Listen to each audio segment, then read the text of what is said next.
Rolling one. All right.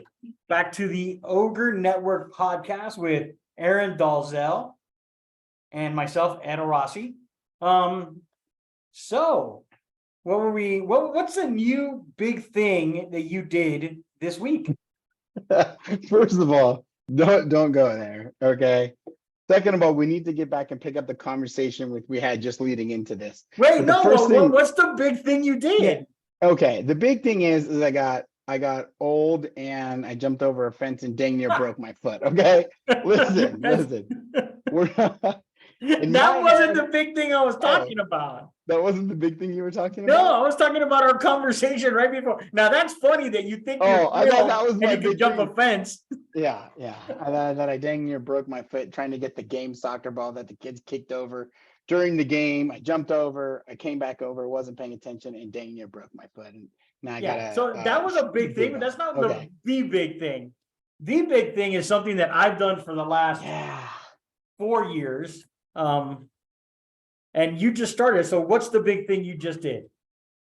I went full time with a coach. There you go. And Congrats. Thank you, man. It's scary, and that's kind of, I think that's been my fear of not doing it faster. And like we've talked about, I consider you a mentor to me in this industry and in life. We have a lot of conversations about a lot of stuff, but there's something to be said about a coach, and in anything you do, you think about, I'm a coach for baseball, right? Parents can't coach their kids. Some can, some don't, but they hire you to be the coach, just like I know you coached your kids growing up and stuff. So it's like everybody needs a coach. And when you talk to all these top agents or salesmen or athletes or, fitness people, everybody has a coach, right? A swing coach, a mental coach, this coach or that coach. And, I think for a long time, I knew that getting a coach was the right decision because you just can't do it all yourself, because I think you need an outside set of eyes to really kind of break you down a little bit, almost to tell you the kind of stuff that you know is happening, but you won't tell yourself. So I bit the bullet. I was pretty nervous, but I think overall it's what's best for me from, just personal and business, because the coach is kind of an in-between coach. He excels at, the industry we're in with real estate, but he's also big on, personal coaching and making sure, you put yourself up there and coach yourself up too. So yeah, there it is. I bit the bullet. I'm part of the coaching bug. But I'm excited about it. A little nervous, but excited. So I can tell you my definition of a coach and a mentor. Sure. Okay. So to me, a mentor is somebody who does what you do at a higher level, right? And you can ask questions. You can kind of get feedback on where you are in the process. How do you get to the next level? That type of stuff. Right. A coach is the guy that gets you there, right? A coach is the one that sets up the game plan, that sets up, this is what we're going to do. And it says, hey, you know what? You zigged when you needed to zag. You made this decision. What was the reason for this decision? Because as a mentor, even the mentors that I have, they're not going to ask me when I do something why I did it and break down the exact logical answer of why I did it. They're just going to be like, all right, how did that work for you? And then move on to something else. So that's the big difference. So for me, coaching is amazing. I can tell you probably 10 years ago, I thought coaching was a bunch of hogwash. And I just thought it was people saying you needed coaching just because it was the in thing to do. Now that I've been going through it for years, and at one point had 2 coaches, and coaches understand like the big vision, right? So I know that was something that your coach was struggling with. I'm really good at having a vision. My problem is I have the big vision of what I want to do. Now, how do I execute that vision? Right. Yours is a little bit of the opposite. You're trying to figure out how you can help everybody, but you really don't have the vision of what you want. Yeah, and I think that's kind of what we broke through already on day one, is that, it's you started asking me about my goals, what are your goals and stuff. So I gave out, your your stereotypical answers. I want to make this much, I want to close this much, and I'm going to make this many videos and cards and this and that. And he kept reiterating, yeah, but what about your goals? Right. And so the way that I tend to operate is that, I tend to, what makes me happy is making everybody else happy. Well, not putting myself first and making sure that I'm taking care of me from a health standpoint, from a physical standpoint, from a mental standpoint, making sure that I have goals set up for me will be that trickle down effect. It's like, so the happier I am, the more joy I can spread, or the happier I can make others. But if I wait to put myself last, then I'm typically the least happy because I've sacrificed the most to make everybody else happy. Right. So it's kind of like, by putting the personal first, it allows you to really demolish the business side of it. And so that's what I gotta get better at executing is, I don't think I've ever really sat down and said, like, what are your personal goals? Right. And And I think it's funny when somebody says that, like, you don't really know what your personal goals are. At least I don't. right. And part of it is that just who you are, right? So that's a testament of who you are. You're about relationships, you're about helping people. That's what your main goal is all the time. And I've been through coaching long enough that if you ask me what are my goals, I can tell you what my goals are, why I have them, what is it going to change in my life if I accomplish those goals. Like, I've already figured that out. I've been doing it a long time.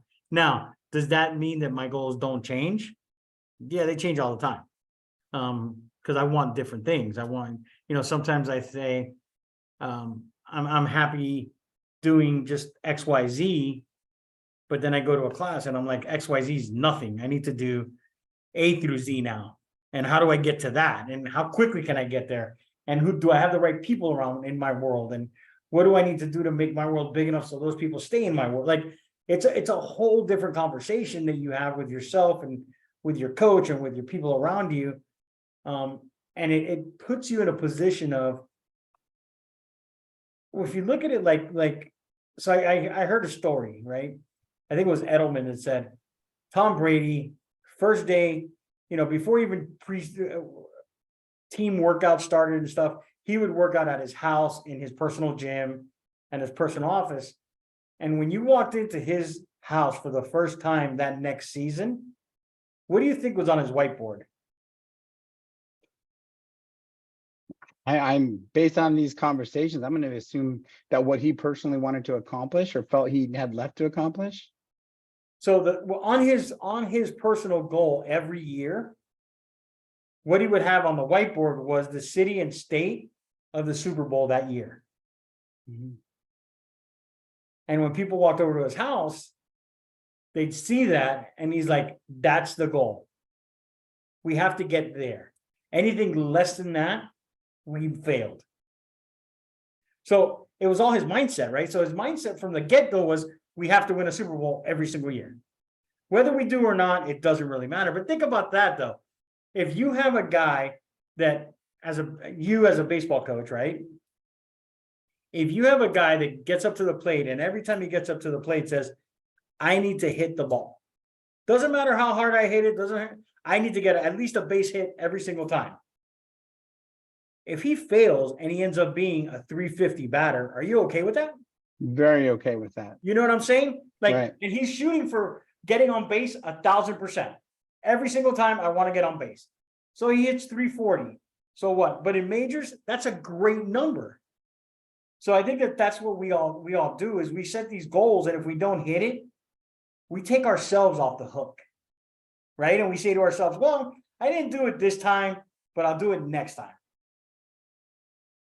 And a coach, I think, is going to help you get from that, I didn't do it this time, to figure out why you did. And is it a mindset issue? Is it a self-sabotage issue? Is it something that you created in your mind that stopped you from getting there? Or is it truly a goal, or is it just a kind of want?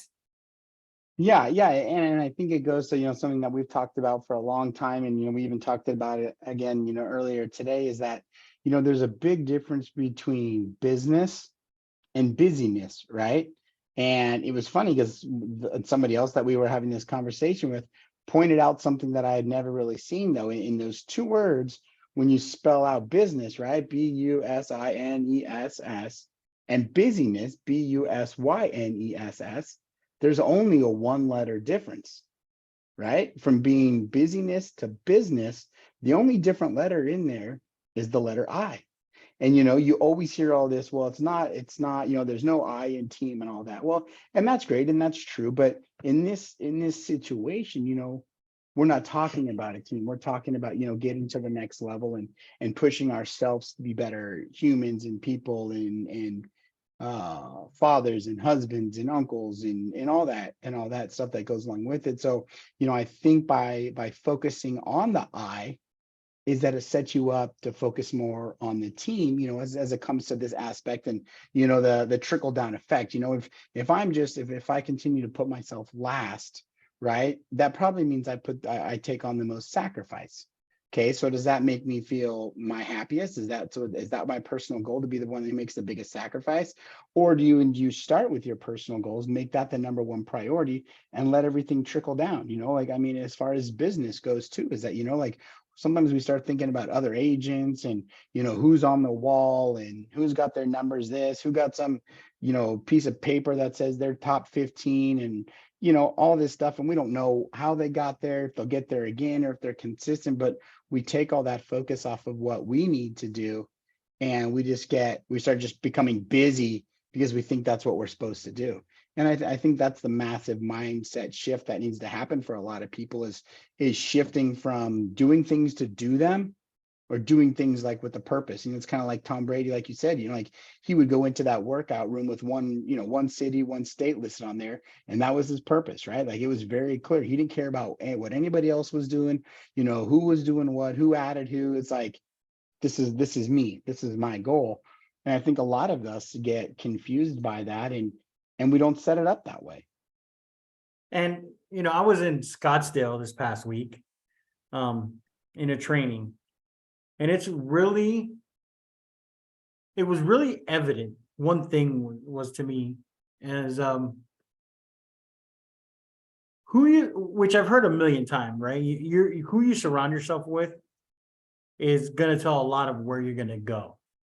Right. Yeah.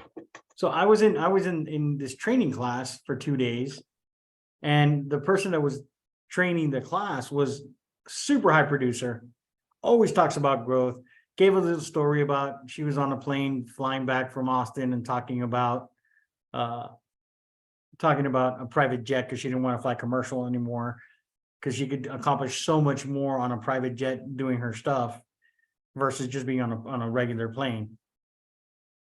And I realized, like, I left there with the mindset of, maybe, even though I think big, maybe I'm thinking too small.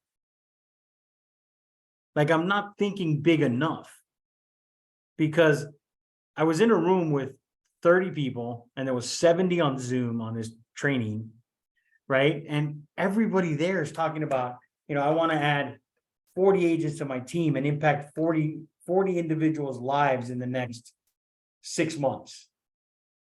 What would that do for me personally? It would make me feel good, but what could it do for them, and what could it do for their families? And how many more people can we actually impact if we add all these people?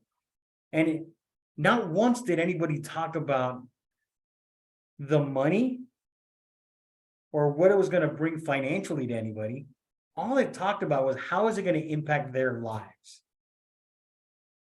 And then one of the things they talked about was, when you find the right people to bring into your life, how do you make your life big enough so that they stay in your life and they don't want to leave? Right? So Right.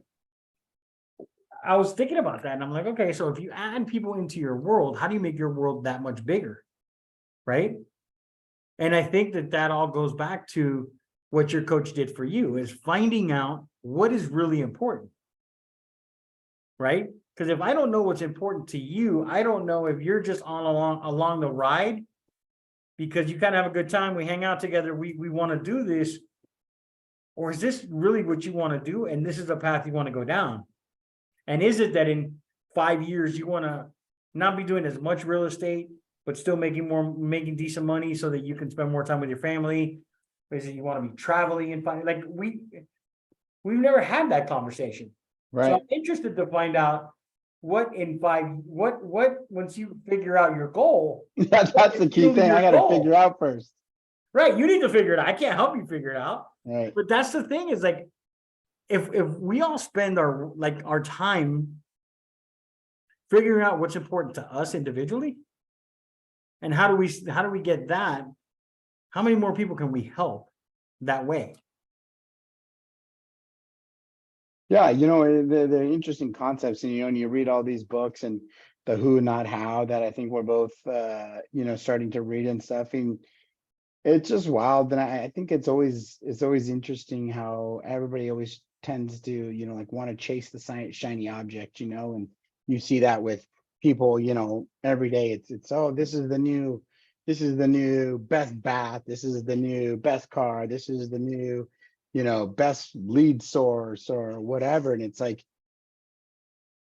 people just, it's so easy. And again, maybe it's just creative avoidance, or like maybe it's just the scapegoat for people, that it's so easy to deviate from your plan. I think deviating from your plan is easier than sticking to your plan. So people tend to deviate from their plan, and then they use it as a scapegoat. Oh, well, I was going to do this, or I was going to do that, but I had to do this, right?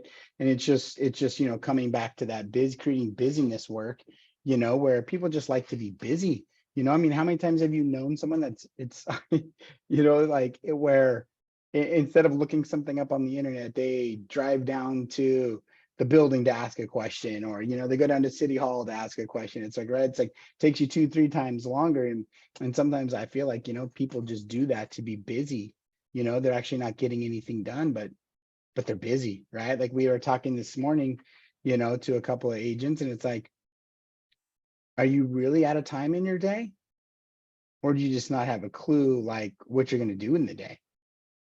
Right. And that's kind of like what we talked about earlier, is that, I mean, like, I think that's just how a lot of people, they wake up, they go to work, they check a few boxes, they go home when they're told to, and then they head home. And it's like, okay, well, let's do it all again tomorrow. Right. That's what a lot of people do. They just Yeah. check the boxes. And unfortunately, that's not my forte. So what else? How was your trip to Scottsdale? What's It going was on with that thing? good. It was hot. It was it was good though. It was really nice. I know that last time I went to, not last time, like a couple times ago when we went to Scottsdale for another training, um, someone found a snake under their car. Your PC coach, Shara, she found a snake under the Oh, car. So we were like, oh, yeah, this isn't gonna work. So I found myself like being super cautious, like looking under cars and stuff when I okay. got there. Does that happen often over there? I have found a couple snakes at the house years ago. When I used to work at the golf course, I used to work at the golf course that my parents lived at, and every probably when it got hot out, once a week or so, we'd have somebody call in and be like, yeah, there's a snake out here. So somebody would have to go. I wouldn't do it. I'm not getting near snakes. I'm done. I'm over that. Uh, but like we'd always have somebody go out there with like the big old snake prongs, pick the snake up, drive on their golf cart way out into the desert, drop that thing out there, let it go. But I didn't have too many snake run-ins, and thank God, because I'm not a snake person. Like, I don't know how people do it. Like, I'm not a terrible like animal person or freaked out by a lot, but like snakes freak me out, man. I'm not a snake guy. No thanks. Really? No, I I mean, used I to just have. I just don't get it. I don't know, man. Maybe it's because they got no arms and legs. They freak me out a little bit or something. Dude, I don't know. I don't So, know, but no, thank you on the snakes. so when are you jumping the next fence? Listen, in theory, it was a good idea. The kids are playing and they're in the middle of the game. I don't even know how one of the kids kicked it over. They've got one ball left on the field. So I'm thinking I'm the closest one to, so I got to get it, and jumped over fine. It wasn't like a terribly large fence or anything. Um, but yeah, at that moment when I landed coming back over and I realized I jacked up my foot pretty bad, like a few things crossed my mind. Like one, like, dude, you're getting old, because there's no way you should be hurting that bad from jumping over a fence. I'm like, dude, you've lost some agility, which makes me sad. Um, and it was a rough go. It was a rough go. I wasn't happy about it. But I got this sweet boot on my foot, and this shoe, and You dumb. feel special now. Oh, I feel special, all right. Yeah, it just You have a name brand shoe, which is called uh ER. listen, we all make mistakes. It just humbled me in the fact, like, man, like I'm getting to the point in my life where I jumped over a fence and hurt my foot, like sober nonetheless. It's not like we're back in like college or back in the heyday, when you've already made some bad decisions and you try to jump over a fence and you wake up and your foot's black and blue. Like this is like 9 o'clock in the morning trying to get a soccer ball for the kids, jumped over a fence and hurt your foot. And that was on Sunday, right? Oh, that was on Saturday. Saturday. So that was on Saturday. So it So ruined then your whole weekend. Sunday, I decided I'd go have somebody take a look at it. So I went down to the urgent care, had them give it a quick exam just to see if it wasn't fractured. So it got better. They gave me some stuff and iced it up, and she's looking pretty fancy today. Yeah, I knew and see, this is the problem, because I knew little by little the jokes would be rolling in, like you telling me that you're going to wait for me at the front door today with a wheelchair to get me around the office. Like I got no problem with wheelchairs and things like that, but Well, I was just trying to make you comfortable. yeah. I didn't want to put you in a position where, your leg hurt. We were doing a training class today together. I wanted you to be comfortable. So I decided to, offer my services of getting you a wheelchair. That's all. Yeah. So what did you do last week that I was gone all week? I mean, the problem is now I look back and I just wonder if I created busy work all week or not, but yeah, I just kind of caught up on some stuff. I'm not gonna lie, some of that motivation fell a little bit. It felt like my wingman was gone. Felt like I was flying a little solo.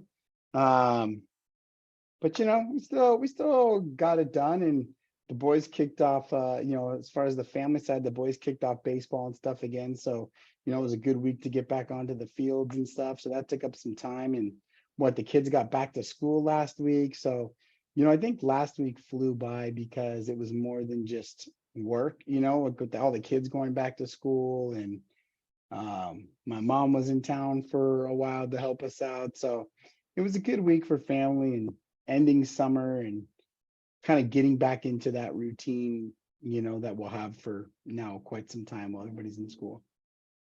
Right. I was so I was in a class which was very interesting.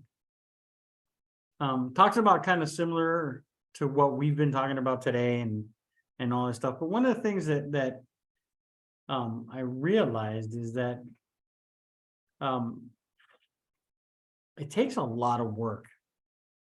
Like, so one of the things that you mentioned, right? You thought that you got a call from the coaching, and I'm gonna put your business out there. Because I did a very similar thing, right? So when I got into coaching, my mom had just passed away, and we were in the mid. We had just started the pandemic. I wasn't doing any work. I wasn't doing anything. I was, having a pity party, just sitting home, blaming myself for everything. And I woke up one day and I told my wife, I'm like, hey, I have to do this. If I don't do this, I'm not going to get my life back on track. Like I need somebody to help me through this. Yeah. So she was like, okay, I'm all in. If you're going to do it, then let's just do it.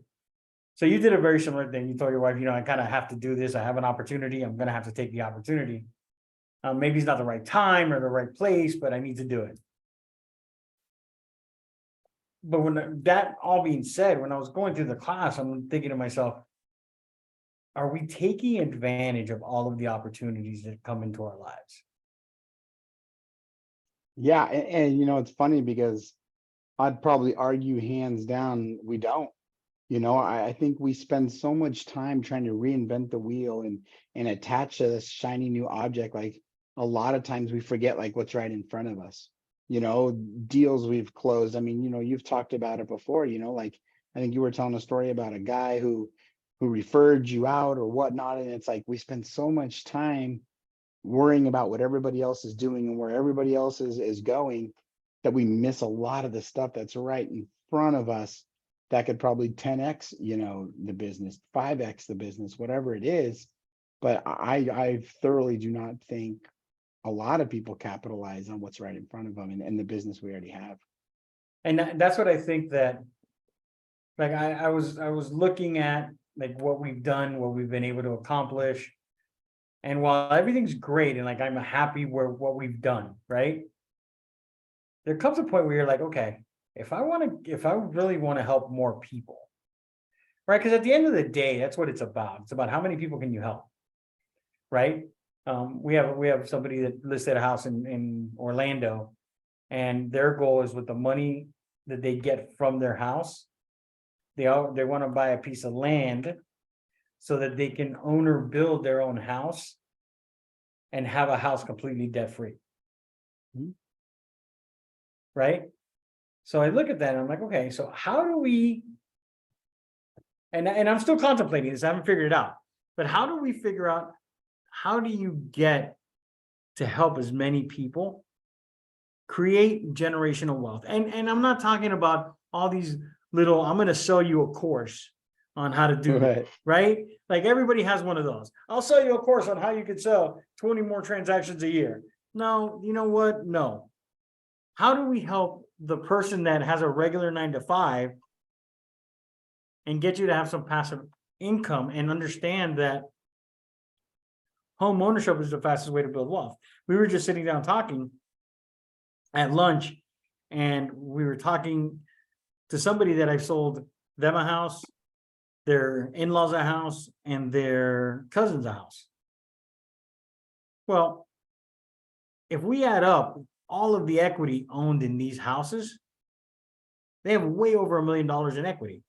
Okay. So we've helped this family change their life,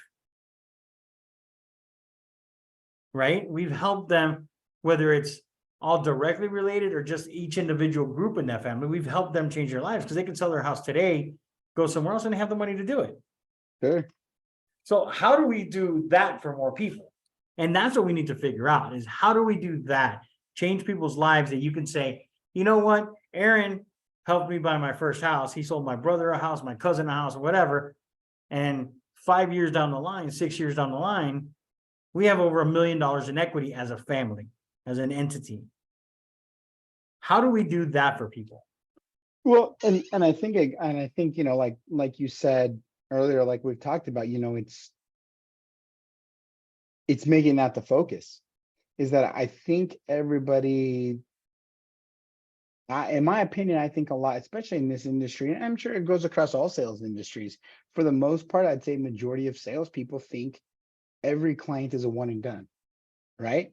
Like we were Right. having that conversation with somebody this morning, right? If I sell Tom and Nancy a house, 2 years from now, like I still need more business. Well, I'm not focusing on Tom and Nancy anymore because they already bought a house.